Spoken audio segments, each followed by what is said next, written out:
Hi everyone, today our topic is communication models. Here we are discuss about the different communication models which are frequently used nowadays. Okay, first model is Shannon's model. One of the earliest models of communication that introduced by was Claude Shannon's model. This was introduced in 1948. मतलब ਜਿਹੜੇ communication model ਸੀ ਸਭ ਤੋਂ ਪਹਿਲਾਂ ਇਹ Claude ਸ਼ੈਨਨਸ ਦੁਆਰਾ ਜਿਹੜਾ ਮਤਲਬ ਕਿ ਇੰਟਰੋਡਿਊਸ ਕਰਵਾਇਆ ਗਿਆ ਸੀਗਾ ਕਿੰਨੇ ਸਨ 1948 ਦੇ ਵਿੱਚ। ਠੀਕ ਹੈ, ਦਿਸ lead the foundation for the different communication models that we have today and has greatly helped and enhanced the communication process in various fields। मतलब ये मॉडल होंगे ने ਜਿਹੜੇ ਇਸ ਲਈ ਫਾਊਂਡ ਕੀਤੇ ਗਏ ਸੀ ਤਾਂ ਕਿ ਆਪਣੇ ਜਿਹੜਾ ਕਮਿਊਨੀਕੇਸ਼ਨ ਪ੍ਰੋਸੈਸ ਹੈ ਨਾ ਉਹਨੂੰ ਐਨਹਾਂਸ ਕਰਨ ਦੇ ਵਿੱਚ ਹੈਲਪ ਕਰਨ ਆਪਣੀ। This model can be considered as the granddaddy of many later communication models। ਆਪਾਂ ਨੂੰ ਇੱਥੇ ਮਤਲਬ ਡਾਇਗਰਾਮ ਬਣਾ ਕੇ ਵੀ ਦੱਸਿਆ ਗਿਆ ਕਿ ਇਹ ਕਿਵੇਂ ਵਰਕ ਕਰਦਾ। ਠੀਕ ਹੈ, ਇੱਥੇ ਕੀ ਹੈ ਸੋਰਸ, ਅਨਕੋਡ, ਡਿਕੋਡ, ਰਿਸੀਵਰ ਅਤੇ ਇੱਥੋਂ ਨੀਚੇ ਕੀ ਹੈ ਨੋਇਸ ਜਾਂਦੀ। ਦਾ diagram above clearly isolate how communication takes place and also help one to determine what could go wrong. In Shannon's model, the information source typically refers to a person who then sends a message with the use of transmitter।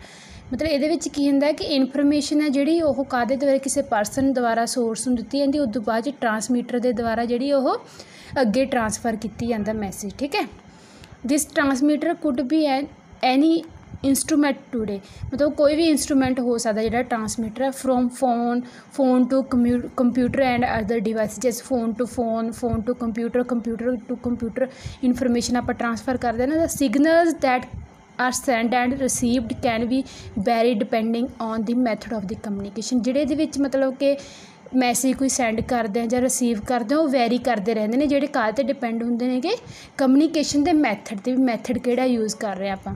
The box at the bottom called noise refer to any signal that may interfere with the message being carried। ਮਤਲਬ ਨੀਚੋਂ bottom ਤੋਂ ਆਪਣੀ noise ਜਾਂਦੀ ਹੈ ਜਿਹੜੀ signal refer ਕਰਦੀ ਹੈਗੀ ਅਤੇ ਜਿਹੜਾ ਮੈਸੇਜ ਆ ਅੱਗੇ ਕੈਰੀ ਕਰਦੀ ਹੈ। This again would depend on the method of the communication. ਇਹ ਦੁਬਾਰਾ ਮਤਲਬ ਨੋਇਸ ਹੁੰਦੀ ਹੈ ਜਿਹੜੀ ਉਹ ਕਾਹਦੇ 'ਤੇ ਡਿਪੈਂਡ ਕਰਦੀ ਹੈ ਕਿ ਕਮਿਊਨੀਕੇਸ਼ਨ ਦਾ ਮੈਥਡ ਕਿਵੇਂ ਦਾ। ਦਾ ਰਿਸੀਵਰ ਇਜ਼ ਦੀ ਇੰਸਟਰੂਮੈਂਟ ਔਰ ਦੀ person on the other side the receive the message.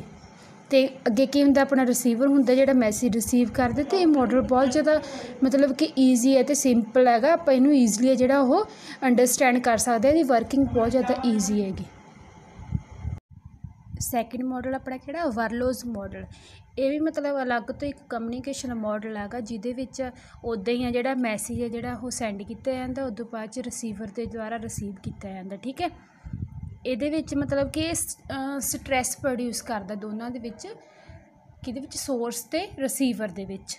ਠੀਕ ਹੈ, according to this model for the message to be proper uncoded and decoded. ਇਹਦੇ ਵਿੱਚ ਜਿਹੜਾ ਆਪਾਂ ਮੈਸੇਜ ਸੈਂਡ ਕਰਦੇ ਉਹ ਪ੍ਰੋਪਰਲੀ ਅਨਕੋਡਡ ਅਤੇ ਡੀਕੋਡਡ ਕੀਤਾ ਜਾਂਦਾ। ਅਤੇ ਇਹਦੀਆਂ ਮਤਲਬ ਜਿਹੜੀਆਂ ਕਮਿਊਨੀਕੇਸ਼ਨ ਸਕਿੱਲਸ ਹੁੰਦੀਆਂ ਸੋਰਸ ਅਤੇ ਰਿਸੀਵਰ ਦੀਆਂ ਬਹੁਤ ਜ਼ਿਆਦਾ ਬੈਸਟ ਹੁੰਦੀਆਂ ਹੈਗੀਆਂ, ਮਤਲਬ ਜਿਨ੍ਹਾਂ ਨੂੰ ਸਮਝਣਾ ਵੀ ਮਤਲਬ ਐਵੇਂ ਲਾ ਲਓ ਵੀ ਉਹਨਾਂ ਨੂੰ ਅੰਡਰਸਟੈਂਡ ਕਰਨਾ ਵੀ ਈਜ਼ੀ ਹੁੰਦਾ ਅਤੇ ਉਹਨਾਂ ਨੂੰ ਅਪਲਾਈ ਕਰਨਾ ਵੀ ਜਿਹੜਾ ਉਹ ਈਜ਼ੀ ਹੁੰਦਾ। Barlow's model has 4 main components and each component has its own sub-component। Describe the assisting factors for each। ਮਤਲਬ ਇਹਦੇ ਵਿੱਚ ਜਿਹੜੇ Barlow's model ਕੋਲ 4 ਕੰਪੋਨੈਂਟ ਹੁੰਦੇ ਨੇ ਅਤੇ ਉਹਨਾਂ ਹਰ ਇੱਕ ਕੰਪੋਨੈਂਟ ਦੇ ਅਲੱਗ ਅਲੱਗ ਜਿਹੜੇ ਓਨ ਸਬ ਕੰਪੋਨੈਂਟ ਹੁੰਦੇ ਨੇਗੇ ਜਿਨ੍ਹਾਂ ਨੂੰ ਮਤਲਬ ਕਿ ਅਸਿਸਟਿੰਗ ਫੈਕਟਰ ਦੁਆਰਾ ਆਪਾਂ ਡਿਸਕਰਾਈਬ ਕਰਦੇ ਹੈਗੇ। ਨੀਚੇ ਆਪਾਂ ਨੂੰ ਦਿੱਤਾ ਹੋਇਆ ਉੱਦਾਂ ਹੀ ਸੋਰਸ ਹੈ, ਸੋਰਸ ਮਤਲਬ ਮੈਸੇਜ ਜਿਹੜਾ ਕੋਈ ਵੀ ਪਰਸਨ ਹੋ ਸਕਦਾ ਜਿਹੜਾ ਮੈਸੇਜ ਸੈਂਡ ਕਰਦਾ। ਅਨਕੋਡਿੰਗ ਕੀਤੀ ਜਾਂਦੀ ਹੈ ਫਿਰ ਮੈਸੇਜ, ਉਹ ਤੋਂ ਬਾਅਦ 'ਚ ਫਿਰ ਚੈਨਲ ਮਤਲਬ ਜਿਹਦੇ ਦੁਆਰਾ ਆਪਾਂ ਜਿਹੜਾ ਮੈਸੇਜ ਆ ਉਹ ਰਿਸੀਵਰ ਹੈ ਜਿਹੜਾ ਉਹ ਰਿਸੀਵ ਕਰੂਗਾ। ਫਿਰ ਉਹਦੇ ਬਾਅਦ 'ਚ ਡੀਕੋਡਿੰਗ ਕੀਤੀ ਜਾਂਦੀ ਹੈ, ਫਿਰ ਰਿਸੀਵਰ ਮਤਲਬ ਜਿਹੜਾ ਰਿਸੀਵਰ ਉਹਦੇ ਬਾਰੇ ਵਾਸਤੇ ਜਿਹੜਾ ਉਹ ਰਿਸੀਵ ਹੋ ਜਾਂਦਾ ਹੈ ਮੈਸੇਜ। ਆ ਅੱਗੇ ਦੇ ਸਬ ਕੰਪੋਨੈਂਟ ਨੇ, ਆ ਮੈਸੇਜ ਦੇ ਸਬ ਕੰਪੋਨੈਂਟ ਨੇ, ਚੈਨਲ ਦੇ ਸਬ ਕੰਪੋਨੈਂਟ ਨੇ, ਅੱਗੇ ਰਿਸੀਵਰ ਦੇ ਸਬ ਕੰਪੋਨੈਂਟ ਨੇ। ਠੀਕ ਹੈ, 4-4 5-5 ਜਿਹੜੇ ਸਬ ਕੰਪੋਨੈਂਟ ਨੇ ਜਿਹੜੇ ਮਤਲਬ ਜਿਨ੍ਹਾਂ ਦੇ ਥਰੂ ਮੈਸੇਜ ਹੈ ਜਿਹੜਾ ਉਹ ਟਰਾਂਸਫਰ ਕੀਤਾ ਜਾਂਦਾ, ਅਨਕੋਡਿੰਗ ਕੀਤਾ ਜਾਂਦਾ, ਡੀਕੋਡਿੰਗ ਅਤੇ ਅੱਗੇ ਕੀ ਹੈ ਰਿਸੀਵਰ ਦੁਆਰਾ ਰਿਸੀਵ ਕੀਤਾ ਜਾਂਦਾ ਹੈਗਾ। ਜਿੱਦਾਂ ਤੁਸੀਂ ਲਾ ਲਓ ਸੋਰਸ ਦੇ ਵਿੱਚ ਕੀ ਆ ਗਿਆ, ਨੌਲੇਜ ਹੋ ਗਈ, ਠੀਕ ਹੈ, ਮਤਲਬ ਕਿੱਦਾਂ ਦਾ ਮੈਸੇਜ ਆ ਉਹਦੀ ਨੌਲੇਜ, ਮਤਲਬ ਨੌਲੇਜ 'ਤੇ ਬੇਸਡ ਹੁੰਦਾ ਉਹ। ਅਤੇ ਮਤਲਬ ਸੋਰਸ ਕਿਹੜਾ ਯੂਜ਼ ਕਰ ਰਹੇ ਤੁਸੀਂ, ਐਫਰਟਸ, ਮੈਸੇਜ ਦੇ ਵਿੱਚ content, element, treatment, structure, code. Channel ਦੇ ਵਿੱਚ hearing, seeing, touching, smelling, testing, ਠੀਕ ਹੈ। ਜਿਵੇਂ ਰਿਸੀਵਰ ਦੇ ਵਿੱਚ communication skills, attitude, knowledge, social system, culture, ਠੀਕ ਹੈ। ਜਿਹੜੇ ਰਿਸੀਵਰ ਦੇ ਮਤਲਬ ਕਿ ਸਬ ਕੰਪੋਨੈਂਟ ਨੇ ਉਹੀ ਸੋਰਸ ਦੇ ਮੇਨ ਸਬ ਕੰਪੋਨੈਂਟ ਨੇ। ਇਹ ਆਪਣਾ ਕੀ ਸੀ, ਵਰਲੋਜ਼ ਮਾਡਲ। ਥਰਡ ਵਨ ਆਪਣਾ ਕੀ ਹੈ, ਸ਼ਕ੍ਰਾਮਜ਼ ਮਾਡਲ। ਇਹਦੇ ਵਿੱਚ ਕੀ ਹੁੰਦਾ ਕਿ ਇਹ 1954 ਦੇ ਵਿੱਚ ਹੈ ਜਿਹੜਾ ਉਹ ਡਿਸਕ੍ਰਾਈਬ ਕੀਤਾ ਗਿਆ ਸੀ, ਦੈਟ ਵੋ ਦਾ sander and the receiver take turns playing the role of the ਅਨਕੋਡਰ and the ਡੀਕੋਡਰ when it comes to the communication. ਇਹਦੇ ਵਿੱਚ ਕੀ ਹੁੰਦਾ ਕਿ ਜਿਹੜੇ ਸੈਂਡਰ ਹੈ ਜਾਂ ਜਿਹੜਾ ਰਿਸੀਵਰ ਹੈ ਉਹ ਦੋਨੇ ਹੀ ਅਨਕੋਡਰ ਅਤੇ ਡੀਕੋਡਰ ਦਾ ਜਿਹੜਾ ਰੋਲ ਹੈ ਉਹ ਪਲੇ ਕਰਦੇ ਨੇ, ਜਦੋਂ ਤੱਕ ਜਿਹੜਾ ਆਪਣਾ ਮੈਸੇਜ ਹੈ ਉਹ ਪ੍ਰੋਪਰਲੀ ਮਤਲਬ ਰਿਸੀਵ ਨਹੀਂ ਹੋ ਸਕਦਾ, ਪ੍ਰੋਪਰਲੀ ਉਹਨਾਂ ਵਿੱਚ ਕਮਿਊਨੀਕੇਸ਼ਨ ਨਹੀਂ ਹੋ ਜਾਂਦੀ, ਠੀਕ ਹੈ। ਦ ਫੋਲੋਇੰਗ ਡਾਇਗਰਾਮ ਆਈਸੋਲੇਟ ਦੀ ਮਾਡਲ ਪ੍ਰੋਸੈਸਡ ਬਾਏ ਸ਼ਕ੍ਰਾਮ। ਇਹਦੇ ਵਿੱਚ ਕੀ ਹੁੰਦਾ, ਜਿੱਦਾਂ ਮੈਸੇਜ ਹੈ, ਮੈਸੇਜ ਤੋਂ ਬਾਅਦ ਡੀਕੋਡਰ, ਇੰਟਰਪ੍ਰੇਟਰ, ਅਨਕੋਡਰ, ਉਹ ਤੋਂ ਬਾਅਦ ਮਤਲਬ ਅਨਕੋਡਿੰਗ ਕੀਤੀ ਜਾਂਦੀ ਹੈ ਇਹਦੀ, ਉਹ ਤੋਂ ਬਾਅਦ ਫਿਰ ਮੈਸੇਜ, ਫਿਰ ਕੀ ਹੁੰਦਾ ਡੀਕੋਡਿੰਗ ਕੀਤੀ ਜਾਂਦੀ, ਅਨਕੋਡਰ ਲੱਗਾ ਹੁੰਦਾ ਇੱਥੇ, ਫਿਰ ਉਹ ਤੋਂ ਬਾਅਦ 'ਚ ਮੈਸੇਜ। ਇੱਦਾਂ ਹੀ ਮਤਲਬ ਸਰਕਲ ਘੁੰਮਦਾ ਰਹਿੰਦਾ ਇਹ। ਇਹਦੇ ਵਿੱਚ ਹੀ ਜਿਹੜੇ ਸੈਂਡਰ ਅਤੇ ਰਿਸੀਵਰ ਹੁੰਦੇ ਨੇ ਉਹ ਅਨਕੋਡਿੰਗ ਅਤੇ ਡੀਕੋਡਿੰਗ ਦਾ ਕੰਮ ਕਰਦੇ ਨੇ, ਠੀਕ ਹੈ। These models have been followed by various other models such as the helical model, Aristotle's model and several other model। ਮਤਲਬ ਇਹਨਾਂ ਨੂੰ ਅਲੱਗ-ਅਲੱਗ ਨਾਮ ਦਿੱਤੇ ਨੇ, ਹੈਲੀਕਲ ਮਾਡਲ, ਹੋਰ ਵੀ ਮਤਲਬ ਬਹੁਤ ਸਾਰੇ ਨਾਮ ਨੇ ਇਹਨਾਂ ਮੋਡਲਸ ਦੇ। You should always keep in mind that each of these models has both their advantages and disadvantages।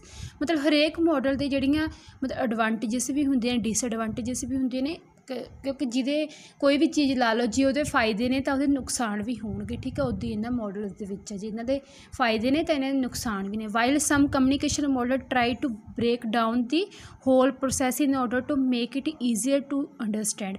ਮਤਲਬ ਕਿ ਕਮਿਊਨੀਕੇਸ਼ਨ ਮਾਡਲ ਹੁੰਦੇ ਨੇ ਉਹ ਬ੍ਰੇਕ ਵੀ ਹੋ ਸਕਦਾ ਗਾ, ਤਾਂ ਮਤਲਬ ਜੇਕਰ ਆਪਾਂ ਉਹਨੂੰ ਈਜ਼ੀਅਰ ਅਤੇ ਅੰਡਰਸਟੈਂਡ ਬਣਾਉਣ ਦੇ ਵਿੱਚ ਜਦੋਂ ਉਹ ਜ਼ਿਆਦਾ ਮਤਲਬ ਉਹ 'ਤੇ ਪ੍ਰੈਸ਼ਰ ਪੈਂਦਾ ਜਾਂ ਸਟਰੈਸ ਪੈਂਦਾ ਗਾ, ਉਹ ਮਾਡਲ ਹੈ ਜਿਹੜਾ ਉਹ ਬ੍ਰੇਕ ਵੀ ਹੋ ਸਕਦਾ। They are not always as simple as ਦੇ ਸੀ। ਮਤਲਬ ਜਿੰਨੇ ਆਪਾਂ ਨੂੰ ਇਹ ਦੇਖਣ 'ਚ ਸਿੰਪਲ ਲੱਗਦੇ ਨੇ ਉਹ ਇੰਨੇ ਸਿੰਪਲ ਨਹੀਂ ਹੁੰਦੇ ਗੇ। There are several complexities involved in communication model. This one thing that needs to be carefully understood in process of understanding how these models work। ਮਤਲਬ ਇਹਦੇ ਵਿੱਚ ਬਹੁਤ ਸਾਰੇ ਪ੍ਰੋਬਲਮਸ ਆਉਂਦੀਆਂ ਨੇ ਜਦੋਂ ਇਹ ਕਮਿਊਨੀਕੇਸ਼ਨ ਮਾਡਲ ਨੇ ਜਿਹੜੇ ਉਹ ਇਨਵੋਲਵ ਕੀਤੇ, ਮਤਲਬ ਕਿ ਵਰਕ ਕਰਦੇ ਨੇਗੇ, ਤਾਂ ਆਪਾਂ ਨੂੰ ਇਹ ਬਹੁਤ ਜ਼ਿਆਦਾ ਕੇਅਰਫੁੱਲੀ ਆਪਣੇ ਮਾਈਂਡ 'ਚ ਰੱਖਣਾ ਪੈਂਦਾ ਕਿ ਇਹ ਜਿਹੜੇ ਮਾਡਲ ਨੇ ਉਹ ਕਿਵੇਂ ਵਰਕ ਕਰਦੇ ਨੇ, ਕਿਵੇਂ ਇਹਨਾਂ ਦਾ ਪ੍ਰੋਸੈਸ ਕੀ ਹੈ, ਪ੍ਰੀਕਾਸ਼ਨਸ ਕੀ ਨੇ, ਠੀਕ ਹੈ, ਵਰਕਿੰਗ ਸਟਾਈਲ ਕੀ ਹੈਗਾ, ਉਹ ਚੀਜ਼ ਨੂੰ ਧਿਆਨ 'ਚ ਰੱਖ ਕੇ ਹੀ ਆਪਾਂ ਇਹਨਾਂ ਮਾਡਲਸ ਦੇ ਜਿਹੜਾ ਉਹ ਸਹੀ ਵਰਕਿੰਗ ਕਰ ਸਕਦੇ ਹੈਗੇ। ਇਹ ਆਪਣਾ ਥਰਡ ਮਾਡਲ ਸੀਗਾ ਸਕ੍ਰੈਮਜ਼ ਮਾਡਲ।